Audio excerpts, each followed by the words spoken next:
नमस्कार दोस्तों, new direction classes 2.0 में आपका स्वागत है। आशा करता हूँ आप सब बहुत अच्छे होंगे। पिछली क्लास में हमने नाभिक अम्ल यानी न्यूक्लिक एसिड के components nitrogenous base, sugar, phosphoric acid, इनके बारे में विस्तार से पढ़ा। साथ ही साथ डीएनए और आरएनए के जो बेसिक डिफरेंस है उसके बारे में भी जाना। आज इस क्लास में हम डीएनए की आंतरिक संरचना, डीएनए के कार्य, जीन, जीनोम और जीनोमिक्स के बारे में विस्तार से पढ़ेंगे। यानी यह वीडियो बहुत ही महत्वपूर्ण वीडियो है, अंत तक बने रहिए। तो चलिए शुरू करते हैं। सबसे पहले हम डीएनए से संबंधित बेसिक जानकारी यानी इसकी खोज किसके द्वारा की गई थी। डीएनए की जो खोज है, एक वैज्ञानिक है जिसका नाम है फ्रेडरिक मिशर। फ्रेडरिक मिशर नामक एक वैज्ञानिक ने सबसे पहले डीएनए को खोजा था और इसकी खोज कब की गई? 1869 में। ठीक है। उसके बाद जो वैज्ञानिक आते हैं, जेम्स वॉटसन और फ्रांसिस क्रिक। ठीक है, ये दो वैज्ञानिक हैं, वॉटसन और क्रिक। इन्होंने डीएनए की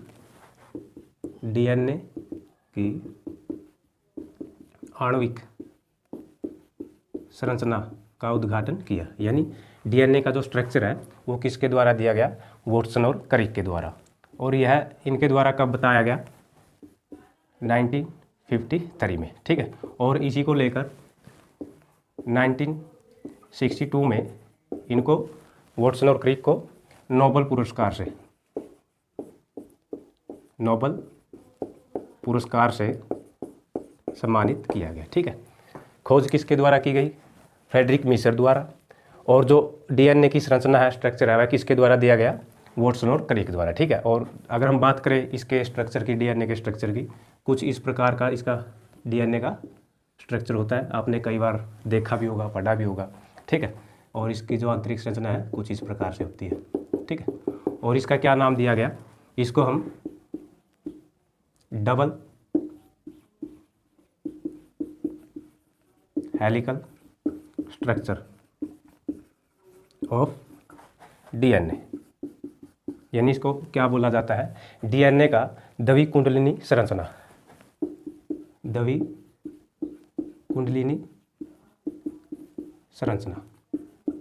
ठीक है। जो स्ट्रक्चर वॉटसन और क्रिक द्वारा दिया गया था इस प्रकार का, उसको क्या बोला जाता है? डीएनए की द्विकुंडलिनी संरचना या double helical structure of DNA. ठीक है। खोज किसके द्वारा की गई? फ्रेडरिक मिशर द्वारा। संरचना किसके द्वारा दी गई? वॉटसन और क्रिक द्वारा। कब दी गई? 1953 में। और 1962 में नोबेल पुरस्कार से इन दोनों को सम्मानित किया गया। अगर हम बात करें जो यह स्ट्रक्चर है, इसकी आंतरिक संरचना के बारे में, किस प्रकार से, कौन कौन से कंपोनेंट से मिलकर यह बना हुआ है, तो वह कुछ इस प्रकार से है। जैसे जो हमारा डीएनए है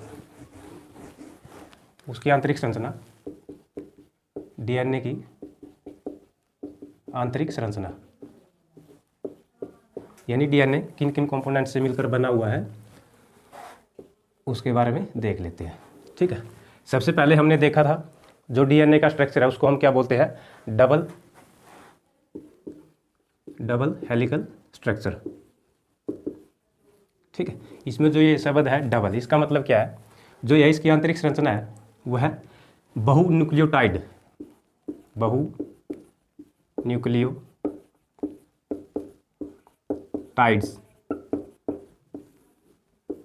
श्रृंखलाओं से मिलकर बनी हुई है।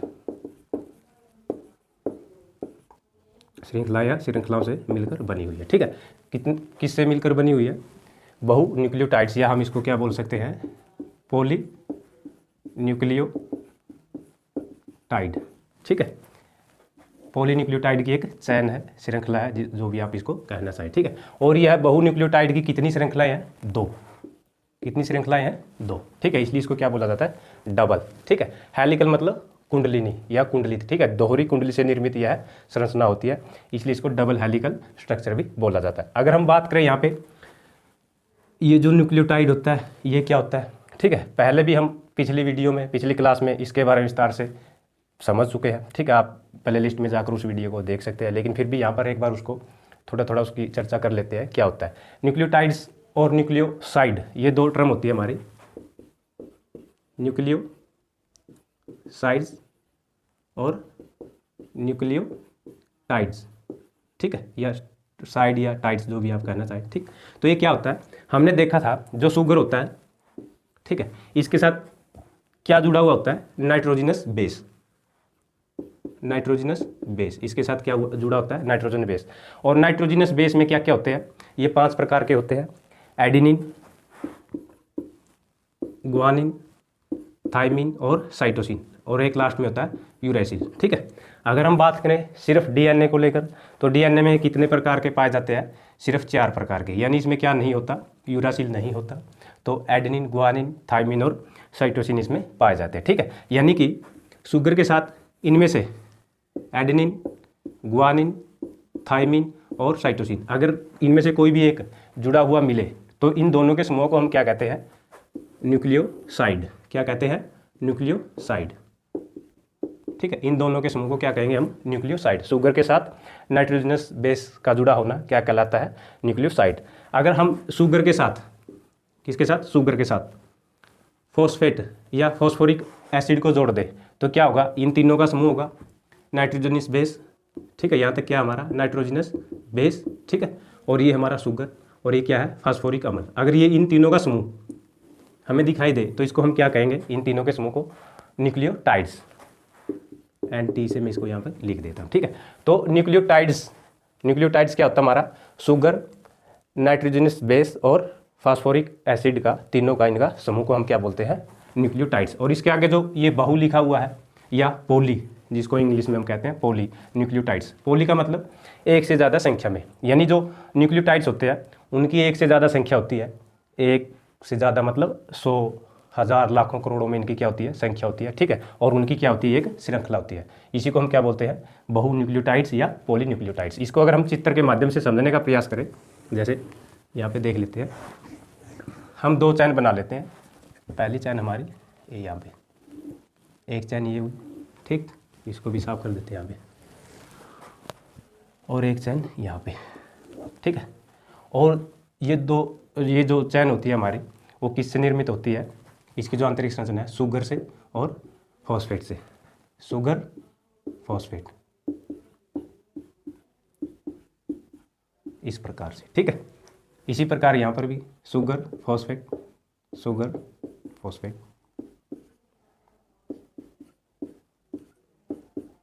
ठीक है। और हमने देखा था शुगर के साथ क्या जुड़ा हुआ होता है, नाइट्रोजनस बेस। तो जोड़ देते हैं यहाँ पे A, और यहाँ पे G, यहाँ पे T, और यहाँ पे C, ठीक है। अब देखो शुगर के साथ ये जो नाइट्रोजनस बेस है ये जुड़े हुए होते हैं।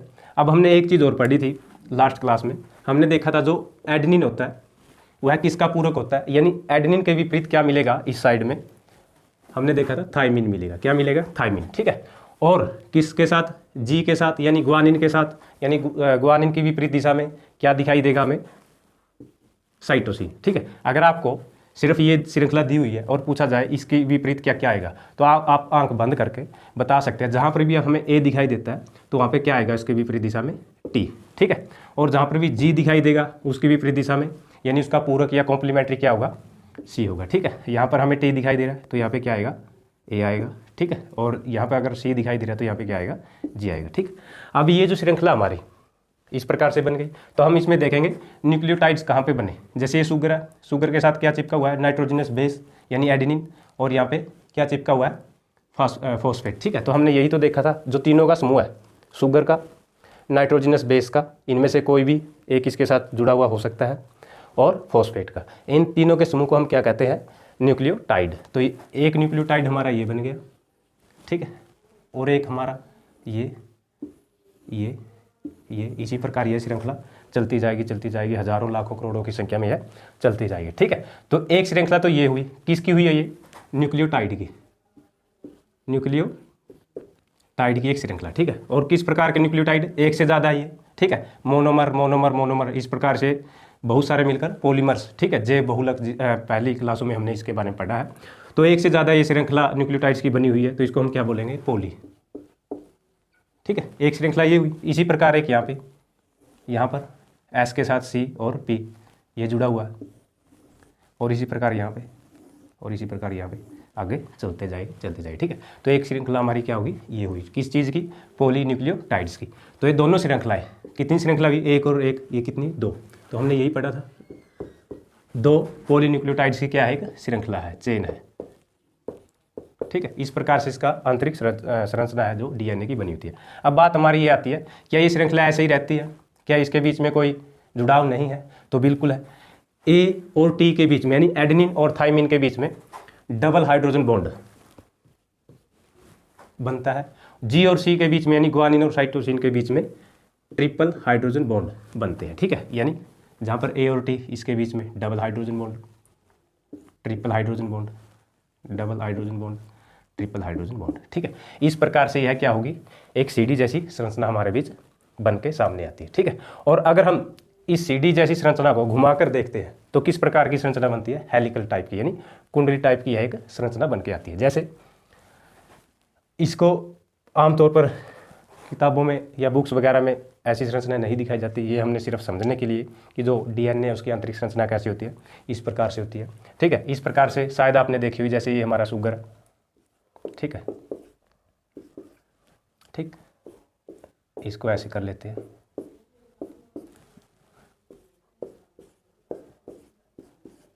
इस प्रकार से भी इसको हम बनाकर देख लेते हैं, ठीक है। शुगर के साथ फॉस्फेट, यहाँ पर भी ऐसे ही, ठीक है।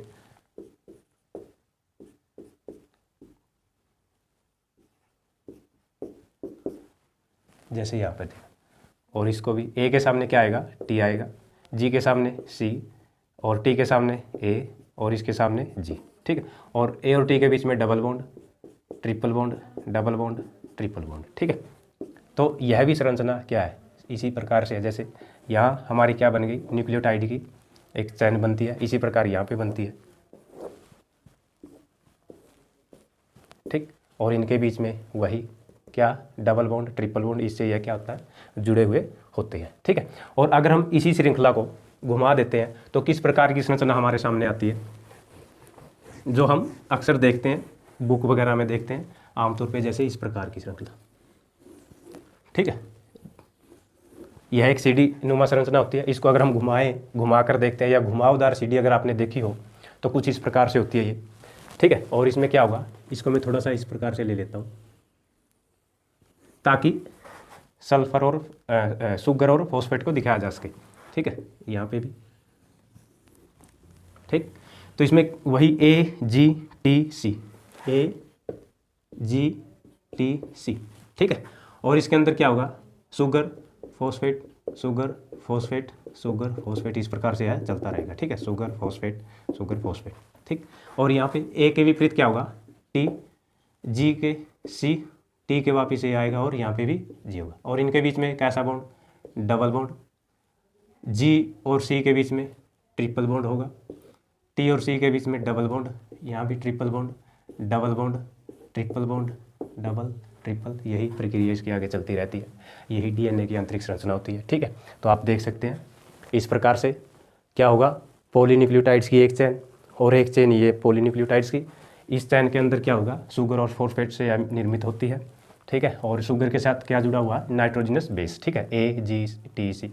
इसी प्रकार से ए के जो पूरक होता है वो टी होता है, जी के पूरक सी होता है, ठीक है। और ये किससे जुड़े हुए होते हैं, हाइड्रोजन बॉन्ड से। ए और जो टी होता है वह डबल हाइड्रोजन बॉन्ड से जुड़ा हुआ होगा, जी और सी ट्रिपल हाइड्रोजन बॉन्ड से जुड़ा हुआ होता है। इसको हम क्या कहते हैं, जो ये हाइड्रोजन बॉन्ड है ये बेस पेयर, ठीक है, किससे जुड़े हुए होते हैं, बेस पेयर से, ठीक है। अगर आप लिखना चाहें तो लिख सकते हैं, जैसे एक न्यूक्लियोटाइड हमारा ये है और एक न्यूक्लियोटाइड ये है, ये दोनों किससे जुड़े हुए होते हैं, बेस पेयर से। किससे, यानी दो न्यूक्लियोटाइड्स, एंटी लिख देते हैं, किससे जुड़े हुए होते हैं, बेस पेयर से, ठीक है। और क्या होगा, यह जो संरचना है यह 3D संरचना है। ऐसा नहीं है कि यहाँ जो लंबाई है वो ज़्यादा है और यहाँ आने पर इसकी लंबाई कम हो जाती है, ठीक है। ये मतलब बोर्ड पे दिखाया गया है, वाकई में ये क्या, कौन सी संरचना है, 3D संरचना है। इनके बीच की जो डिस्टेंस होती है वो कितनी होती है, 20 एंगस्ट्रॉम, ठीक है। और जो ये डिस्टेंस होती है वो 34 एंगस्ट्रम होती है, ठीक है। और दो लगातार न्यूक्लियोटाइड्स के बीच की दूरी, एक लपेटा या एक फेरा या एक ट्रम अगर हम बोले, उनके बीच कितने होते हैं न्यूक्लियोटाइड्स, यहाँ से यहाँ तक अगर मैं संख्या बताऊँ तो एक ट्रम में, एक ट्रम या एक लपेटा या एक फेरा, उसमें 10 न्यूक्लियोटाइड्स होते हैं, ठीक है, ठीक। और एक ट्रम की जो दूरी होती है कितनी होती है, 34 एंगस्ट्रम जिसको हम बोलते हैं, ठीक है। तो लगातार दो न्यूक्लियोटाइड्स के बीच की दूरी कितनी होगी, 10 को अगर हम 34 से डिवाइड करें तो कितनी, 3.4 एंगस्ट्रम होती है। तो ये छोटी छोटी बातें हैं, फैक्ट्स है, आप याद रखना चाहो तो इसको रख सकते हैं, ठीक है। कुल मिलाकर बात ये 3D संरचना होती है। ऐसा नहीं है कि इनके जो बीच की लंबाई है यहाँ पर ज़्यादा है कहीं पर कम, ऐसा नहीं है। इनके बीच की जो दूरी होती है वो एक फिक्स होती है, इतनी ही रहती है, ठीक है। अगर हम इस सीढ़ीदार संरचना को घुमाकर देखते हैं तो कुछ इस प्रकार की संरचना हमारे सामने आती है। तो यह क्या होती है, डीएनए की आंतरिक संरचना, ठीक है। तो किस किस से निर्मित होती है यह, शुगर से, फॉस्फेट से, तो ये जो चैन बनी हुई होती है। उसके बाद इसके शुगर के साथ क्या जुड़ा हुआ होता है, नाइट्रोजिनस बेस, नाइट्रोजिनस बेस, ठीक है। और हमने क्या देखा, यहाँ पर एक चीज़ हो रहा है, एक शुगर के साथ 2 फॉस्फेट जुड़े हुए होते हैं। एक शुगर के साथ कितने, 2 फॉस्फेट क्या होते हैं, जुड़े हुए होते हैं, ठीक है। और शुगर के साथ क्या जुड़ा होता है, नाइट्रोजनस बेस। तो इस प्रकार की जो संरचना होती है वह डीएनए की आंतरिक संरचना होता है। अगर हम बात करें डीएनए के कार्य को लेकर, डीएनए का कार्य क्या है, क्या इसकी भूमिका रहती है, तो बहुत ही महत्वपूर्ण है, ठीक है। डीएनए के कार्य यानी function of DNA, function of DNA यहाँ पे लिख देते हैं, बुक ऑफ लाइफ। यानी डीएनए को क्या कहा जाता है, बुक ऑफ लाइफ कहा जाता है। और ऐसा इसको क्यों कहा जाता है, क्योंकि यह सभी आनुवांशिक सूचना को धारण करता है। लिख देते हैं यहाँ पे, यह सभी आनुवांशिक सूचनाओं को क्या करता है, धारण करता है, ठीक है, धारण करता है। आनुवांशिक सूचना को धारण करने का मतलब क्या होता है, इसका मतलब है यह हमारी शारीरिक संरचना,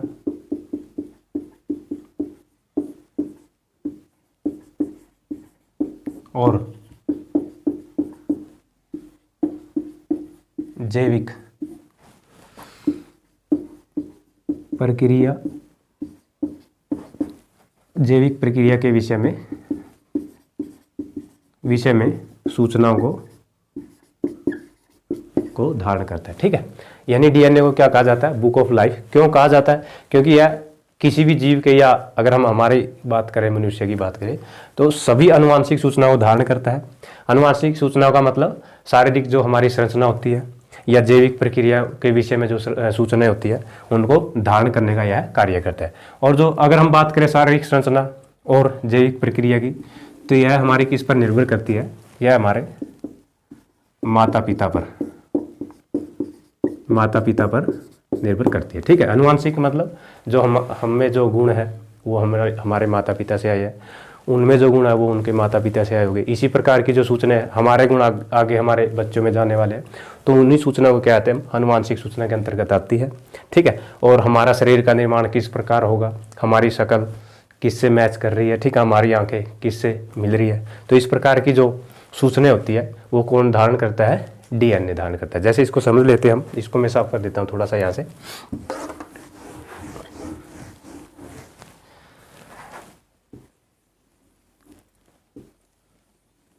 ठीक है, ये क्या हमारा डीएनए,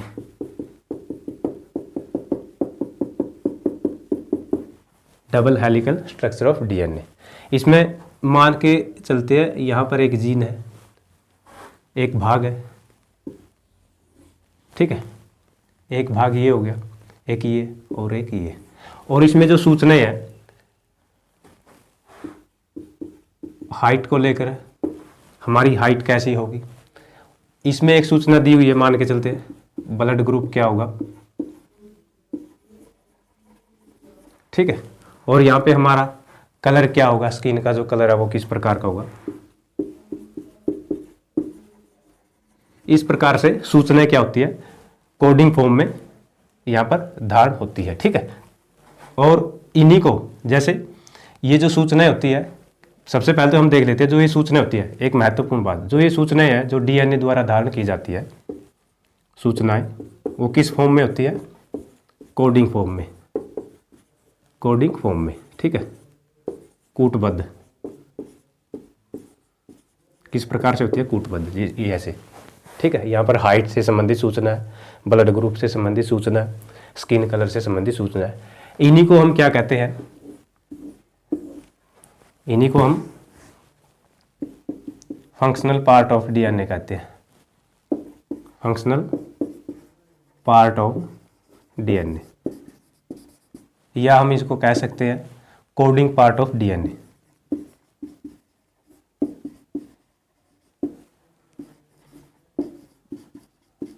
ठीक है, इनको डीएनए के कार्यकारी भाग कहा जाता है, या फंक्शनल पार्ट ऑफ डीएनए भी कहा जाता है, या हम इसको क्या कह सकते हैं? Coding part of DNA. किनको? जिसके अंतर्गत जो सूचनाएं होती है, ठीक है, डीएनए के जिन भागों में सूचनाएं पाई जाती है उनको हम क्या कहते हैं? डीएनए के कार्यकारी भाग यानी फंक्शनल पार्ट ऑफ डीएनए कहते हैं। ठीक है, जैसे ये हो गया हमारा, ये और ये। ठीक, अब बचे हुए जो पार्ट है मान के चलते हैं ये, इसको इस प्रकार से दिखा देते हैं, और ये हमारा ये हो गया, ठीक है, या फिर ये, या इससे ऊपर। ठीक है, तो इनको क्या कहेंगे? ये तो मान लिया हमने ये फंक्शनल पार्ट है डीएनए के, तो बचे हुए को क्या कहेंगे? वही बात है, अगर ये फंक्शनल पार्ट है तो ये क्या हो गए? Non functional part. इसको मैं रेड पेन से डिनोट कर देता हूँ, जैसे ये, इनको क्या कहेंगे हम? यही है, ठीक है, इनको हम क्या कहेंगे? Non functional part of DNA. ठीक है, या हम कह सकते हैं इसको non coding part of DNA. ठीक है, या हम इसको कह सकते हैं जंक डीएनए। ठीक, और बड़े मजे की बात है, जो ये जंक डीएनए होता है या non functional part of DNA होते हैं, यह पूरे डीएनए का कितना प्रतिशत होता है? 85%। ठीक है, यानी ये वो भाग होते हैं जो जिनके बारे में अभी तक वैज्ञानिकों को इतना खास पता नहीं है कि इनका प्रयोग क्या है, या इनसे संबंधित जो जानकारी है इतनी हमारे पास उपलब्ध नहीं है। लेकिन जिनकी जानकारी हमारे पास उपलब्ध है उनको हम क्या कहते हैं? डीएनए के कार्यकारी भाग या फंक्शनल पार्ट ऑफ डीएनए। और वो लगभग कितने हैं जो फंक्शनल पार्ट होते हैं? वो फंक्शनल पार्ट ऑफ डीएनए 15%। ठीक है, और इन्हीं भागों को, यानी जो फंक्शनल पार्ट है डीएनए के, एक वैज्ञानिक है जोहानसन। ठीक है, जोहानसन ने इन्हीं भागों को या कोडिंग पार्ट को क्या नाम दिया? जीन। ठीक है, ठीक है, यानी कुल मिलाकर बात क्या है? जो ये कार्यकारी भाग होते हैं इन्हीं को हम क्या कहते हैं? जीन कहते हैं। और जीन की खोज किस वैज्ञानिक द्वारा की गई? जोहानसन द्वारा। ठीक है, और जो डीएनए के ऐसे पार्ट जो आनुवांशिक सूचना को धारण नहीं करते उनको क्या कहते हैं हम? Non functional part of DNA. ठीक है, और यह लगभग पूरा जो कुल डीएनए होता है उसका 85% पाया जाता है। डीएनए को क्या कहा जाता है? बुक ऑफ लाइफ भी कहा जाता है। ठीक है, क्यों कहा जाता है? क्योंकि यह आनुवांशिक सूचना को धारण करता है। आनुवांशिक सूचना मतलब शरीर की संरचना से संबंधित जो सूचनाएं होती है उनको यह धारण करने का काम करता है। तो ये थे हमारे डीएनए के कुछ महत्वपूर्ण कार्य। ठीक है, अब हम बात करते हैं जीन के बारे में। जीन की क्या भूमिका रहती है, जीन क्या होते हैं, उसके बारे में हम पढ़ने वाले हैं। तो देखते हैं यहाँ पे जीन। ठीक है, सबसे पहली बात तो वही, इसकी खोज की अगर हम बात करें, जीन की जो खोज है जोहानसन नामक वैज्ञानिक ने की। जोहानसन, ठीक है, इस वैज्ञानिक ने जीन की खोज की। अगर हम इसकी परिभाषा की बात करें तो कई स्तर पर इसको हम परिभाषित कर सकते हैं। सबसे पहले जीन क्या होते हैं? डीएनए के कार्यकारी भाग। अभी हमने पीछे पढ़ा, डीएनए के कार्यकारी भाग को क्या कहते हैं? हम जीन कहते हैं। एक परिभाषा हमारी ये बनती है। ठीक है, functional part of DNA is called gene. ठीक, और कार्यकारी भाग का मतलब क्या होता है? यह आनुवांशिक सूचना को धारण करते हैं। अगर हम नंबर 2 पे रखें तो यह आनुवांशिक, यह मतलब जीन। ठीक है, आनुवांशिक सूचनाओं को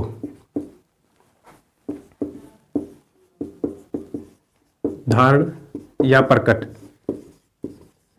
करते हैं तथा एक पीढ़ी से दूसरी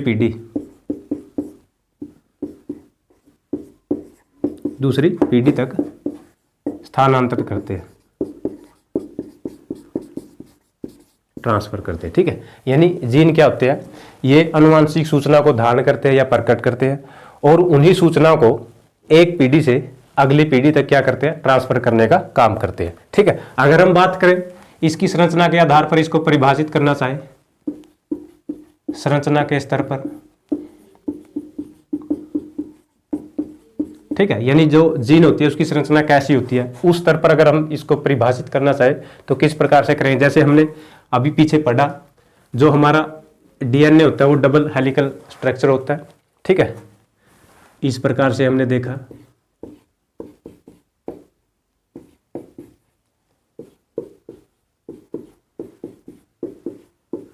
ठीक है, ये देखा हमने पॉलीन्यूक्लियोटाइड्स की दो चैन बनती है, उसके बारे में पढ़ा। यहाँ पर ए होगा, ए जी सी, यहाँ पे टी। ठीक, और इसी प्रकार ए के सामने टी, जी के सामने सी, सी के सामने जी, और यहाँ पे ए, और इनके बीच में क्या होगा? डबल बॉन्ड, ट्रिपल बॉन्ड और डबल बॉन्ड। ठीक, तो इसके बारे में हमने पीछे पढ़ा भी है। तो यहाँ तक क्या हमारा ये जीन है? क्या ये जीन है? इससे जो नीचे है वो जंक डीएनए, और इसके ऊपर क्या होगा? वो भी जंक डीएनए, यानी इसी पार्ट में क्या होगी? हमारी आनुवांशिक सूचनाएं होगी। ठीक है, और अगर हम ध्यान से देखें ये क्या है जो यहाँ तक हमने इसको जीन कहा है, ये वास्तव में है क्या? तो ये क्या होगा? एक न्यूक्लियोटाइड की संख्या होगी, एक न्यूक्लियोटाइड ये इस प्रकार से। ठीक है, तो ये क्या है? सभी के सभी ये न्यूक्लियोटाइड न्यूक्लियोटाइड न्यूक्लियोटाइड, तो यह पूरा पूरा क्या है? न्यूक्लियोटाइड का समूह है। यानी संरचना के स्तर पर हम जीन को किस प्रकार भाषित कर सकते हैं? यह क्या होते हैं? न्यूक्लियोटाइड का कुछ निश्चित न्यूक्लियोटाइड का समूह होता है, कुछ निश्चित न्यूक्लियोटाइड्स का क्या होता है? ग्रुप होता है या समूह होता है। ठीक है, तो ये सभी के सभी क्या है?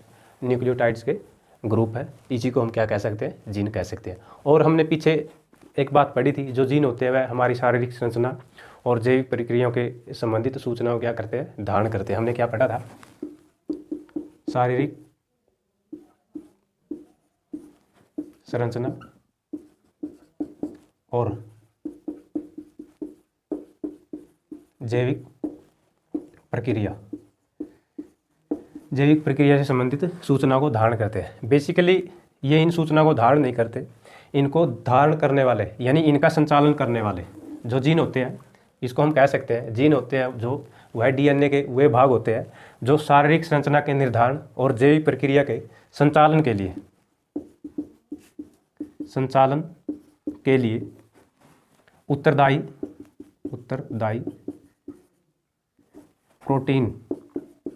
प्रोटीन्स को यानी प्रोटीनों को धारण करते हैं। ठीक है, किन को धारण करते हैं? प्रोटीन्स को धारण करते हैं, यानी और किन प्रोटीन को धारण करते हैं? जो शारीरिक संरचना और जैविक प्रक्रिया से संबंधित सूचनाएं होती हैं जिनमें। ठीक है, तो उसको भी हम क्या कह सकते हैं? जीन के अंतर्गत या इसकी परिभाषा के अंतर्गत इसको हम रख सकते हैं। अगर आप यूपीएससी की तैयारी कर रहे हैं तो आपसे इनमें चार में से इस प्रकार से दिया हुआ दे सकते हैं और पूछ सकते हैं कि इनमें से जीन की जो परिभाषा है या जीन को परिभाषित कीजिए, ये होगा या ये होगा, ये होगा या ये सभी होंगे, या कोई इनमें से गलत भी दिया हुआ होगा, तो उसकी पहचान करके आपको बताने के लिए पूछ सकते हैं। ठीक है, तो इस प्रकार से आप बता सकते हैं। अगर आप वही वनडे एग्जाम की तैयारी कर रहे हैं एसएससी वगैरह की, तो यहाँ तक आपका काम चल सकता है। यानी डीएनए जो जीन होते हैं वो क्या होते हैं? डीएनए के कार्यकारी भाग होते हैं। ठीक है, तो ये था हमने जो पढ़ा जीन के बारे में, इसकी खोज जोहानसन ने की थी। ठीक है, और ये डीएनए कार्यकारी भाग होते हैं। नंबर 2 पे हमने देखा यह आनुवांशिक सूचनाओं क्या करते हैं, धारण करते हैं, और उन्हीं सूचनाओं को एक पीढ़ी से दूसरी पीढ़ी तक स्थानांतरित करते हैं या ट्रांसफ़र करते हैं। और संरचना के स्तर पर जीन क्या होते हैं, कुछ न्यूक्लियोटाइड्स का क्या होता है, समूह होता है, और ये क्या करते हैं, शारीरिक संरचना और जैविक प्रक्रियाओं के संचालन के लिए उत्तरदायी प्रोटीनों को क्या करते हैं, धारण करते हैं। ठीक है, तो अब हम देखते हैं जीन से जो अगली टर्म है हमारी जीनोम। जीनोम क्या होता है, उसकी क्या भूमिका होती है। आपने बहुत बार सुना भी होगा जीनोम के बारे में। जीनोम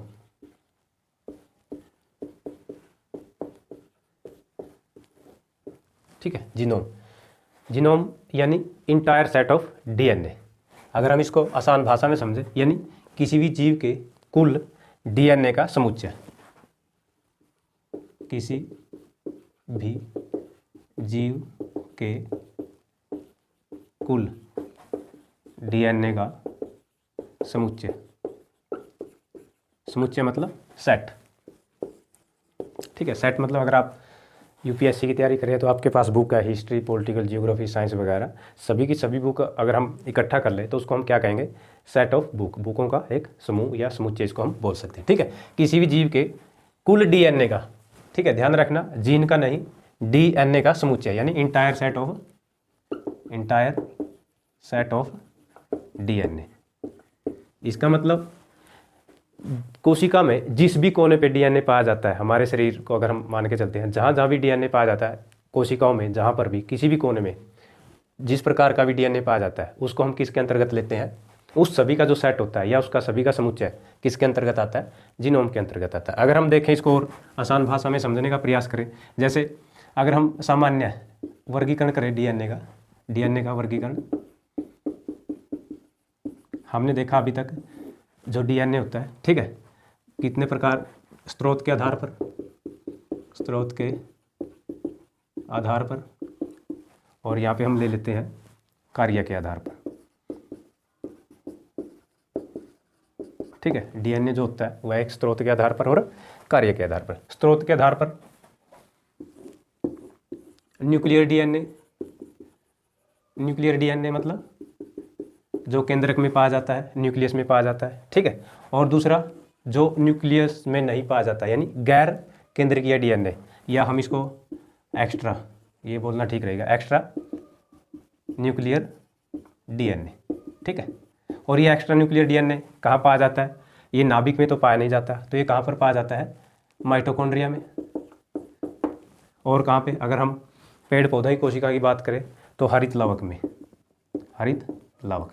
ठीक है, यहाँ पर भी क्या पाया जाता है, डीएनए, और माइटोकॉन्ड्रिया में भी क्या पाया जाता है, डीएनए। अगर हम कार्य के आधार पर इसको देखें, कोडिंग डीएनए हमने पढ़ा था, functional part of DNA is called gene. ठीक है, या फिर कोडिंग पार्ट, ठीक है, उसको भी हम क्या कहते हैं, कोडिंग डीएनए। और दूसरा हमारा कोडिंग डीएनए में क्या आता है, हमारा जीन। ठीक है, और यहाँ पे नॉन कोडिंग या नॉन फंक्शनल, हमने इसके बारे में पढ़ा था, नॉन कोडिंग। और इसमें किस प्रकार का डीएनए शामिल है, जंक डीएनए। ठीक है, और यहाँ पे क्या आते हैं, हमारे जीन आते हैं। तो जहाँ पर भी डीएनए पाया जाता है, ठीक है, न्यूक्लियस में, माइटोकॉन्ड्रिया में, हरित लवक में, या जीन या कोडिंग डीएनए या नॉन कोडिंग, ये सारा का सारा डीएनए, इन सभी डीएनए का जो सेट है, समुच्चय है, उसी को हम क्या कहते हैं, जीनोम कहते हैं। ठीक है, यानी जहाँ पर भी जिस भी डीएनए की बात की गई है, पूरा का पूरा डीएनए का एक सेट ले लेंगे, पूरा समूह को हम क्या कहेंगे, जीनोम कहेंगे। जीनोम के अंतर्गत आएगा। आपने अभी देखा न्यूक्लियर में, माइटोकॉन्ड्रिया, हरित लवक, जहाँ पर भी डीएनए पाया जाता है सभी को हम किसके अंतर्गत लेते हैं, जीनोम के अंतर्गत। ठीक है, यानी एंटायर सेट ऑफ डीएनए। ठीक, इसी से संबंधित एक टर्म और हमारी जीनोमिक्स।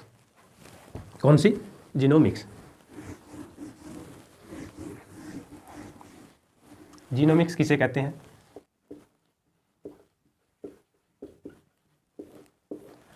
जीनोमिक्स क्या होता है, जीनोमिक्स आप थोड़ा सोचिए दिमाग में, क्या होता है जीनोमिक्स। आपने पहले अगर सुना हो तो कुछ नहीं दोस्तों, सबसे पहले इसके पीछे जो ICS है, इसका मतलब होता है स्टडी। ठीक है, और यह शब्द किससे बना हुआ है, जीनोम से बना हुआ है। ठीक है, जीनोम से क्या बन गया, जीनोमिक्स, यानी किसकी स्टडी, जीनोम की स्टडी, ठीक है, किसकी स्टडी? जीनोम की स्टडी या जीनोम से संबंधित जो क्षेत्र है उसका अध्ययन, ठीक है। थोड़ा कायदे से अगर हम इसे समझें, जीनोमिक्स किसे कहते हैं? जीनोम से संबंधित जो क्षेत्र है उसका अध्ययन करना, यानी जो भी हमने पीछे जीनोम के बारे में पढ़ा, जीनोम क्या होता है? इंटायर सेट ऑफ डीएनए, यानी डीएनए का समुच्चय को हम क्या कहते हैं? जीनोम कहते हैं। और उसके बारे में जो स्टडी करना, उसके बारे में अध्ययन करना, उसको हम क्या कहेंगे? जीनोमिक्स कहेंगे, ठीक है। किसके अध्ययन करना? जीनोम का अध्ययन करना, उसको क्या कहेंगे हम? जीनोमिक्स कहेंगे। इसके अंतर्गत बहुत सारी चीज़ें शामिल है, बहुत सारे विषय शामिल है। इस चीज़ को हम क्या कह सकते हैं? जीनोमिक्स को। यह मतलब जीनोमिक्स विज्ञान का अंतर्विषयक क्षेत्र है।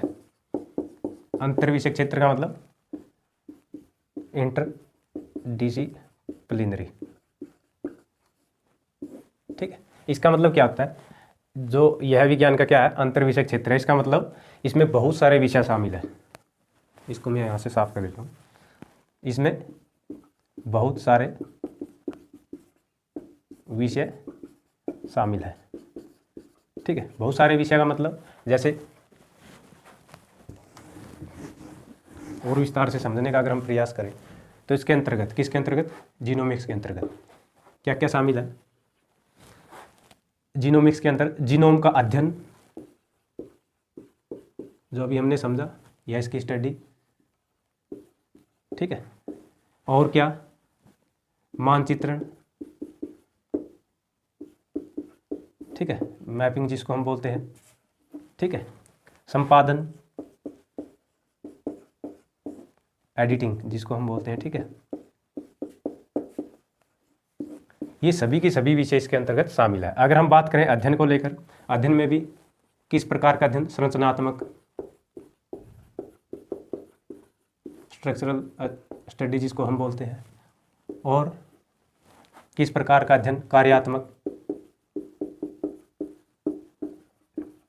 ठीक है, फंक्शनल, ठीक है। तो ये तमाम विषय किसके अंतर्गत आते हैं? हमारे जीनोमिक्स के अंतर्गत आते हैं, ठीक है। और जीनोमिक्स को क्या कहते हैं? जीन से संबंधित जो अध्ययन होता है, जीनों की स्टडी, जीनोमिक्स की जो स्टडी है, जीनोमिक्स में क्या आता है? डीएनए आता है। कुल मिलाकर डीएनए का अध्ययन करना, किस प्रकार से?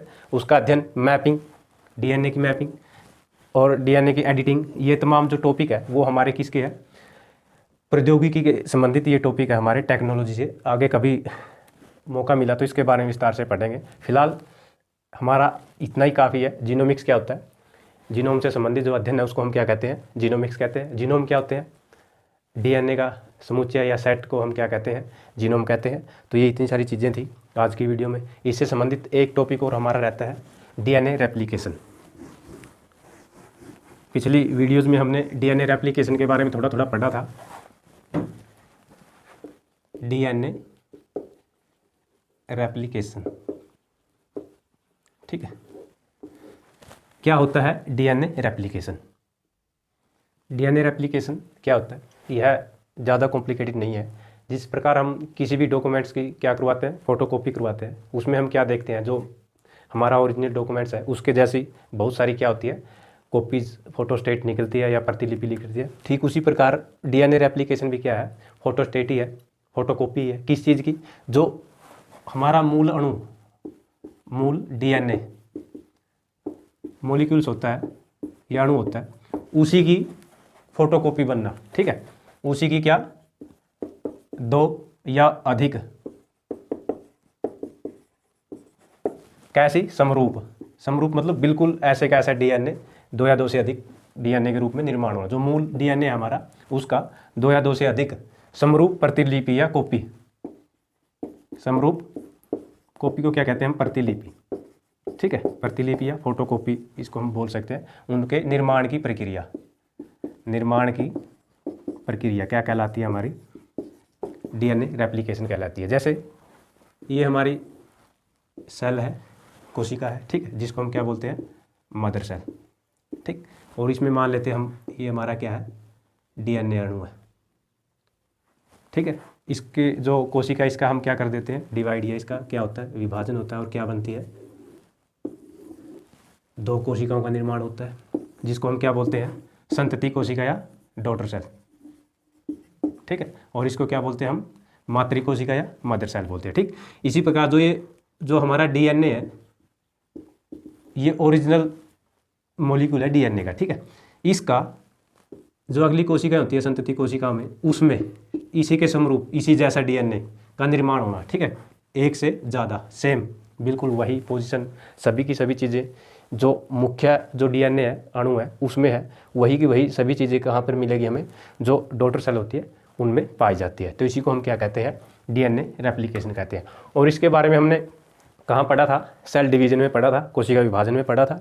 तो इस प्रकार से क्या होता है, ये जो मूल डीएनए अणु होता है उसकी कॉपी होना, उसकी जो फोटोस्टेट है या उसकी प्रतिलिपि, समरूप प्रतिलिपि इसी के समान, ठीक है। ये दोनों जो डीएनए अणु है ये इसके समान होंगे हमारे, किसके समान, इसी के समान होंगे, ठीक है। इसी को हम क्या कहते हैं, डीएनए रेप्लिकेशन कहते हैं, ठीक है। तो आज के लिए इतना ही, आशा करता हूँ थोड़ा बहुत आपको समझ में आया होगा। फिर मिलेंगे नई वीडियो के साथ। थैंक यू, जय हिंद।